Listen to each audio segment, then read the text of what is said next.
everyone, welcome back to the channel. If you're new here, my name is Lala and I'm on a mission to lose 88 pounds. And today I'm doing a weigh-in comparing to the last time I stepped on the scale and sharing my plan moving forward, including how I'm training, how I'm eating, how I'm trying to take better care of myself this time around. This is very much a starting again kind of video, so let's get to it. If you haven't checked out my last video, I shared my struggles with keeping up with my healthy lifestyle lately, and it's been quite a while since I last weighed myself, so we are doing that today. So last time I weighed myself, I was about halfway to my goal, and I was 180.6 pounds.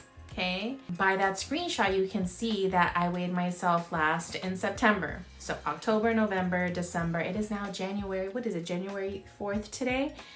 January 4th. So it's been quite some time. Today, this morning, I weighed myself and I am 187.1 pounds.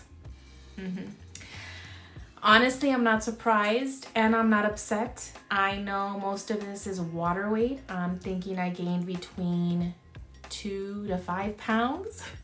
Hoping it's on the lower side, the 2 pounds, but the last few months weren't consistent and this number just reflects that, okay? So I just wanted to share it anyway because this is real life and this is part of the process. I feel like a lot of people don't show this part of their journey, and I want you to know that you're not alone. This journey has taught me that a lot of factors can mess with the scale. So I could be eating perfectly great all week, and then the night before I weigh myself have a very sodium heavy meal, and that scale is gonna be way higher than what it should be just because of the sodium, you know?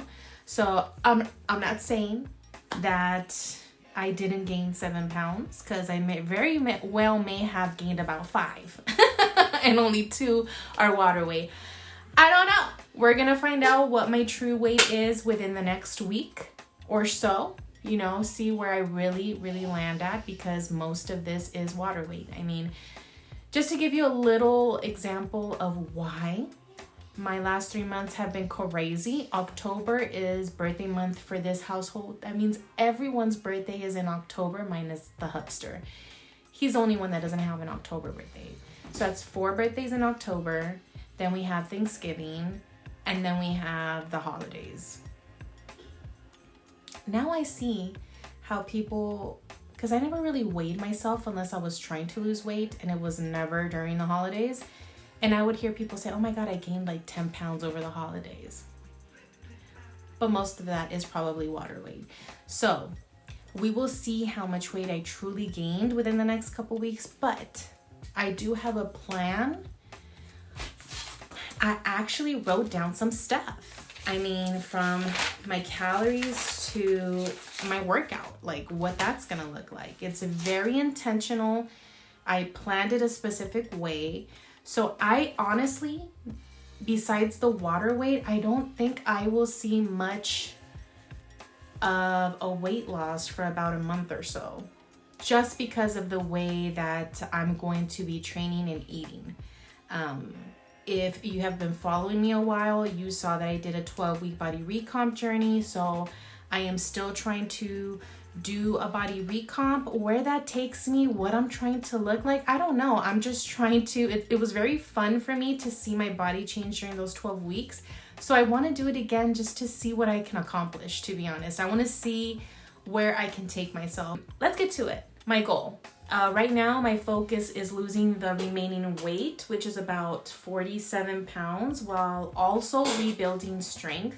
When they say, if you don't use it, you lose it, that is correct, because I feel so weak compared to how I did while I was working out. I felt strong, like I felt like I was tightening up. Now I feel all loosey and goosey and loosey-goosey, and I feel very soft. So I want to lose fat, grow my glutes, and rebuild my core safely without, you know, burnout, without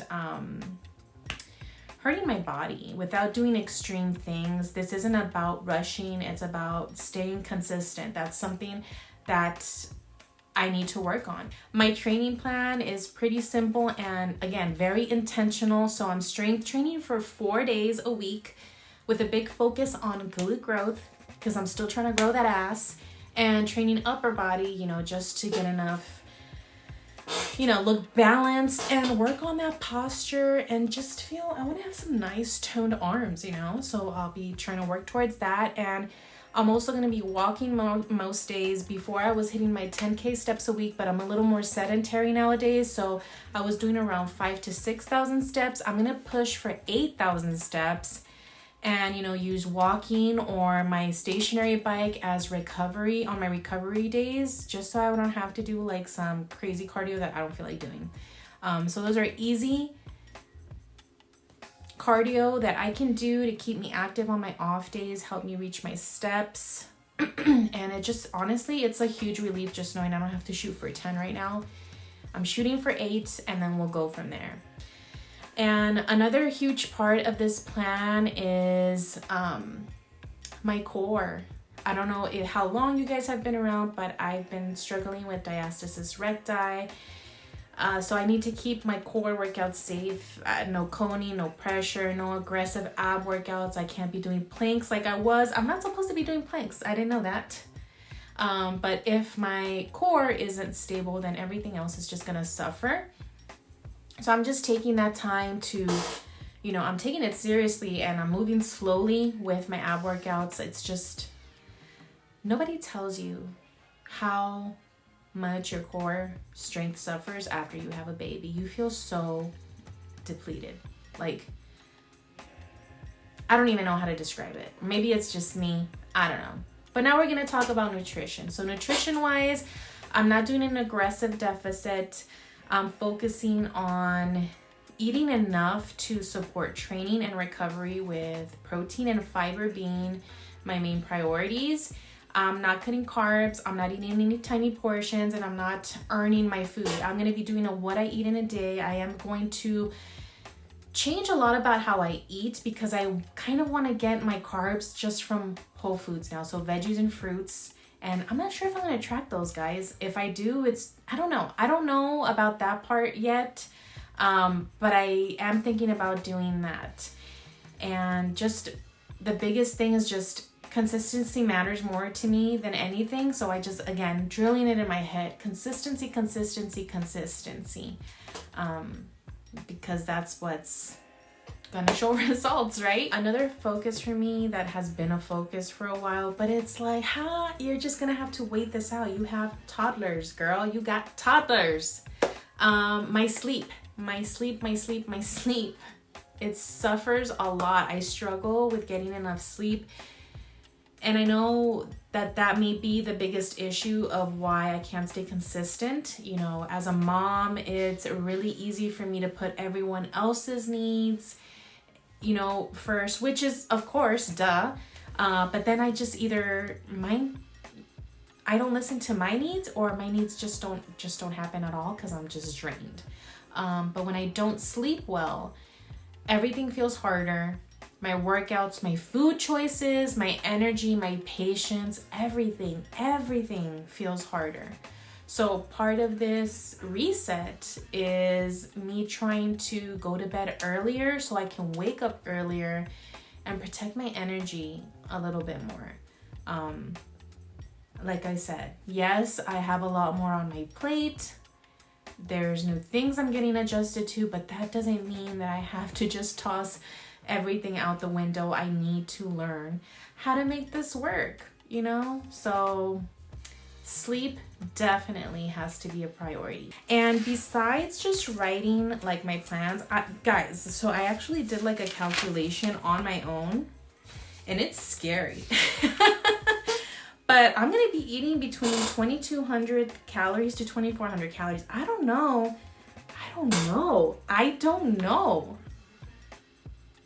if I could do that. That sounds like a lot, huh? But yeah, if I don't see any weight loss after 3 to 4 weeks, then I'm gonna go ahead and drop that calorie deficit by 100 to 150 pounds. Calories, sorry. I'm gonna drop the calories by 100 to 150 calories. I'm gonna do 3 meals, 1 snack is what I'm shooting for. And I just put some stuff here to help me out. Like, keep track of how my clothes fit, keep track of, am I feeling any strength progression, keeping track of my energy and digestion, just be more conscious about how I'm feeling about those things. I'm gonna take photos every 4 weeks. And then as far as training, I jotted down some stuff, some cues to help me when to increase weight or change the weight. So again, after 3 to 4 weeks, if my strength is up and my waist is going down, I'm gonna stay the course. If there's no change, I'm gonna reduce the calories. If I'm exhausted or hungry, I'm gonna increase my calories by 100 calories. And then I forgot I purchased this sometime last year. Honestly, I didn't even write anything in it. I'm gonna keep track of my measurements here. This is just a little fitness journal. I think I got it on Amazon for like $8, but you can write this on a regular notebook. I won't be purchasing one like this again. I think I was just trying to get myself excited to work out when I bought this. But the only reason why I'm doing this is because I have body recomp in mind, and I really want to keep track of what I'm doing physically, so I know what cues to look for, or kind of look at my data and see whether I should increase my weight or see what other steps I can take before increasing my weight, because I have about 4 things that I'm going to look for before I increase my weight. How many times am I going to say increase weights? Because the last time I was kind of blind. I wasn't sure when was the appropriate time to increase my weights. But I'm going to jot it down in this journal so that I can see visually my progress and how that's going. And I'm probably not going to use all these little things. Right here, you can write down your calories and then your macros. But I don't know if I'm going to do all that. But I'm definitely going to keep track of my stuff in here because I have it. So why not? And then detail to track. Just staying on track with my nutrition and physical activity. And I'm just going to highlight every week that I complete. So again, no fancy, just trying to get rid of those last 47-ish pounds and staying on track no matter how busy my life gets. This is a priority. Health should always be a priority. And, you know, although I hate that I lost my, I don't even know what word I'm trying to say. Every time I get on camera, I suck at it. It's like I can't speak anymore. As soon as I start recording, I forget to speak. So if I sound really stupid in these videos sometimes, that's why. But yeah, I don't know if that's why I feel better, because I have my meal plan and what I'm going to be doing workout wise. And I don't think I talked about it, but within those 4 days, I'm doing 2 upper body and 2 lower body days. Guys, and that's pretty much the end of this video. I just wanted to give you a weigh-in update, tell you my plan to lose the last half of my weight goal. And yeah, let me know how the holidays went for you. Were you able to stay on track? What helped you stay on track? Did you not stay on track? What's your plan to stay on track, to get back on track? I'm just rambling. Thank you so much for watching, and I will see you next time. Bye.